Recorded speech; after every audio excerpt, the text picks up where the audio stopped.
Turek, necha minut qoldi iftorlikka? Şimdi 1 soatlar qoldi. Ha, o ham cho'ta qizdirdimi deyman ha. Ay. Вообще cho'ta bulut bo'lsa ham issiq havo.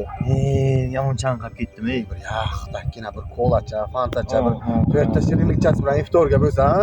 Bitta moshinchang bo'lsa, shunga borib kelsang ham moshinam yo'q. Fleshtimni pist qilib qo'ysang. Moshinam yo'q. Feeligingdan bu bormi? Moshin bo'lsa, moshinga minib, borib magazindan yaxtakkina kolachani olib. Jura? Nima magazin javob berdi. Qolacha. Ha, bu yerga bir achki.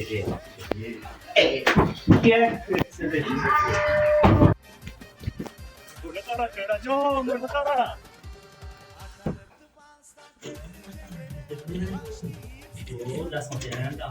Ay, iftorchaga taqib qoldi. Qara qancha narsa bezab qo'yib, qo'mirdan o'chib qolib ketdi-da. Ana shu ko'zimda yaxshi ko'ryapti. Qo'y. Uch. O'zgasini qaraman-da. O'tiring, mana maxfiy endi. Mana bagajni qo'y.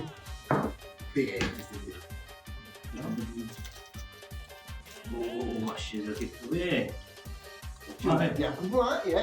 Turayman. Tur. Tur, vaqt bo'libdi. Tur. Ha. İftorlik vaqti bo'lgan, tur. Bular tushni ham kutingga tiqding. No.